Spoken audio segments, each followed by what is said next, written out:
그러므로 너희가 이것을 알고 이미 있는 진리에 서 있으나 내가 항상 너희에게 생각나게 하려 하노라. 내가 이 장막에 있을 동안에 너희를 일깨워 생각나게 함이 옳은 줄로 여기노니, 이는 우리 주 예수 그리스도께서 내게 지시하신 것 같이 나도 나의 장막을 벗어날 것이 임박한 줄을 알미라. 내가 힘써 너희로 하여금 내가 떠난 후에라도 어느 때나 이런 것을 생각나게 하려 하노라. 우리 주 예수 그리스도의 능력과 강림하심을 너희에게 알게 한 것이 교묘히 만든 이야기를 따른 것이 아니요, 우리는 그의 크신 위엄을 친히 본 자라. 지극히 큰 영광 중에서 이러한 소리가 그에게 나기를, 이는 내 사랑하는 아들이요 내 기뻐하는 자라 하실 때에 그가 하나님 아버지께 존귀와 영광을 받으셨느니라. 이 소리는 우리가 그와 함께 거룩한 산에 있을 때에 하늘로부터 난 것을 들은 것이라. 또 우리에게는 더 확실한 예언이 있어 어두운 데를 비추는 등불과 같으니 날이 새어 샛별이 너희 마음에 떠오르기까지 너희가 이것을 주의하는 것이 옳으니라. 먼저 알 것은 성경의 모든 예언은 사사로이 풀 것이 아니니, 예언은 언제든지 사람의 뜻으로 낸 것이 아니요 오직 성령의 감동하심을 받은 사람들이 하나님께 받아 말한 것임이라. 베드로후서의 핵심 주제는 이단에 대한 경고입니다. 베드로전서는 외부의 박해로 인한 교회의 위기에 대처하는 방법을 언급했다면, 베드로후서는 교회의 내부적인 위기를 어떻게 극복할 것인가에 초점을 맞추고 있어요. 베드로후서가 기록될 당시는 외부의 박해뿐만 아니라 내부에는 갖가지 이단의 위협까지 받고 있었습니다. 사실 외부의 박해보다 더 위험한 것은 내부에서 일어난 거짓 교사의 가르침이었습니다. 교회 내부에서 일어난 거짓 교사들은 교묘하게 자신들을 위장하고 그리스도인의 믿음을 변질시켰습니다. 세상의 논리, 세상의 가치관을 교회 안에 심었습니다. 마치 원수가 가라지를 밭에 뿌리고 간 것처럼 그렇게 한 것입니다. 그 결과 가라지 때문에 멀쩡한 알곡까지 뽑히게 될 위험에 직면했던 것입니다. 거짓 교사에 대한 경고의 말씀을 선포하기에 앞서 베드로후서 1장인 오늘 본문 말씀에서 베드로 사도는 자신의 죽음이 임박했음을 언급하면서 주님과 함께 있었던 변화산 사건을 회상하고 있습니다. 왜 베드로는 자신의 죽음과 더불어 변화산 사건을 언급하고 있는 것일까요? 거짓 교사들의 주장 가운데에 주님의 재림이 임박했기에 임박한 재림을 준비하기 위해서 생업도 포기해야 된다는 사람들이 있었습니다. 이것은 엄청난 사회적 문제를 야기시켰어요. 그런데 우리가 기억해야 할 것은 주님의 재림이 임박했다는 사실을 퍼뜨린 장본인들이 바로 주님의 제자들이었다는 사실입니다. 처음에는 제자들조차 자신들이 죽기 전에 주님이 재림하실 것을 믿었어요. 그런데 자신들이 늙어 죽을 날이 가까이 왔음에도 불구하고 주님의 재림은 오지 않았습니다. 제자들은 자신들이 발산한 말에 대한 책임을 져야 했습니다. 결국 자신의 죽음이 임박했음을 언급하면서 변화산 사건을 회상하는 베드로는 거짓 교사들에게 경고의 말씀을 선포하기 전에 성경의 예언을 사사로이 풀어낸 자신처럼 똑같은 실수를 저지를 수 있다는 사실을 본문 20절, 21절에서 경고하고 있는 것입니다. 또 변화산 사건을 통해서 우리는 교훈을 얻을 수 있습니다. 그것은 주님은 어떤 삶을 사셨는가 하는 것입니다. 주님의 삶을 본받기 원하는 우리들이기에 이 점을 꼭 알아야 해요. 변화산에서 베드로가 하늘로부터 소리를 들었는데 그것은 이는 내 사랑하는 아들이요 내 기뻐하는 자라는 외침이었습니다. 왜 많고 많은 말 가운데에 하필이면 이 말씀을 주셨겠습니까? 이 말씀의 의미는 하나님이 인정하는 사람이라는 것입니다. 이 말을 뒤집어 놓고 보면 하나님이 인정하지 않는 사람도 있다는 거죠. 당시 예수님만 하나님의 아들이라고 선포하고 다녔던 것은 아닐 겁니다.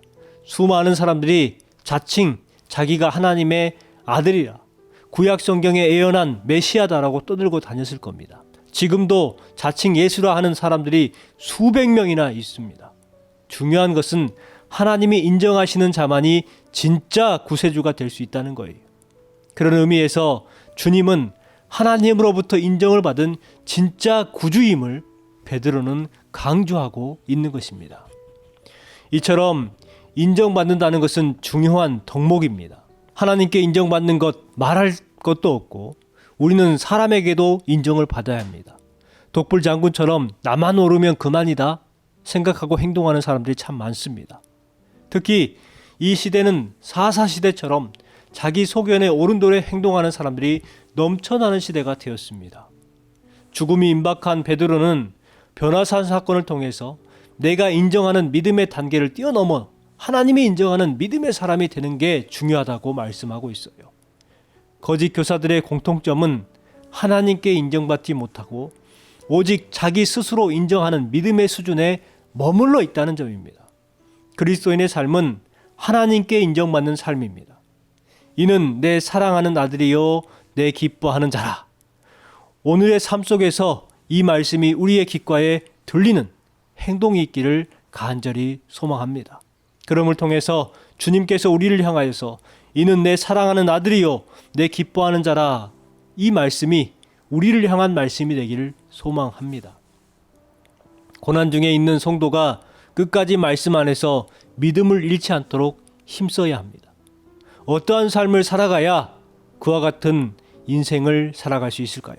먼저는 끝까지 진리의 말씀을 지키는 삶을 살아야 합니다. 베드로는 자신이 육신의 장막을 벗을 날이 임박했음을 알고 성도들의 신앙이 굳게 서기를 바라면서 그때를 대비하고 있습니다. 이 세상에 살아가는 우리들은 한시적인 삶을 살아갑니다. 한시적인 삶에서 베드로가 마지막으로 감당하고 있는 사역은 말씀을 생각나게 하고 일깨워 말씀 위에 굳게 서도록 하는 일이었습니다. 끝까지 말씀을 놓지 않았다는 거예요. 왜냐하면 그 말씀이 진리의 말씀이기 때문입니다. 우리는 어줍지 않게 알고 있는 것을 가지고 교만해하지 말고 매일 새롭게 말씀을 배우는 자세가 필요합니다. 무엇보다 내 육신의 장막이 벗을 날이 올 때까지 진리의 말씀을 끝까지 믿고 전할 수 있는 삶을 살아가야 합니다. 두 번째는 더욱 확신을 가지는 삶이어야 합니다.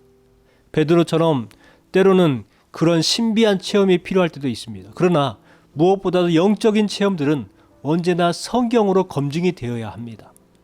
사람의 말보다 성경의 교훈이 우선되어야 하며 신비한 체험보다 성경의 가르침이 먼저라는 것을 분명히 깨달으며 살아가야 합니다. 왜냐하면 성경 안에 모든 답이 있기 때문입니다. 성경을 통해서 영적인 체험에 확신을 가지고 더욱 당당하게 살아가야 합니다. 성경에 나와 있는 모든 말씀이 우리에게 적용되고 성경에 나오는 기적이 우리의 기적이 되고 성경에 나오는 말씀이 우리의 말씀이 되는 거예요. 그렇기 때문에 다른 신비적인 것을 찾고 구하는 것이 아니라 하나님의 말씀을 구하시기 바랍니다. 그 말씀이 우리의 삶 가운데에 이루어지고 해석되어지고 나타날 수 있는 살아있는 말씀이 되도록 우리는 그 말씀대로 순종하며 살아야 하는 것입니다. 세 번째는 성령이 말하는 진리를 전하는 삶을 살아야 합니다. 19절 말씀에 보니까 더 확실한 예언이라고 말하면서 그것을 가리켜서 성경이라 표현합니다. 영적인 체험보다 더 확실한 예언은 성경 말씀 안에 있습니다. 그렇기 때문에 특별한 영적인 경험을 하지 못한다 할지라도 괜찮습니다. 방언으로 기도하지 못해도 괜찮아요. 성경 말씀 안에 내 인생이 살아가야 할 방향을 제시를 해주고 있습니다. 성경 말씀을 가지고 기도하는 것, 이것이야말로 가장 향기로운 기도입니다. 그러나 주의해야 할 것이 있습니다. 그것은 성경 말씀을 내 마음대로 해석해서는 안 된다는 것입니다. 성경 말씀을 자의적으로 해석하는 사람들은 이단이 되는 경우가 참 많습니다. 이단들이 왜 이단이 됩니까? 성경 말씀을 자의적으로 해석하고 자기중심적으로 판단한다는 거예요. 성경의 가르침을 가감하거나 자의적으로 해석하는 것은 사람들을 진리에서 어긋나도록 인생을 이끌어가기 때문입니다. 그래서 말씀을 묵상하고 정리하는 것이 때로는 겁이 나기도 해요. 굉장한 부담감이 들기도 합니다. 잘못 해석하면 성도들을 잘못 가르치기 때문에 그렇죠. 성령님이 말씀하시고 깨닫도록 하시는 뜻을 잘 분별하여 듣고 정리할 수 있는 지혜를 구해야 하는 것입니다.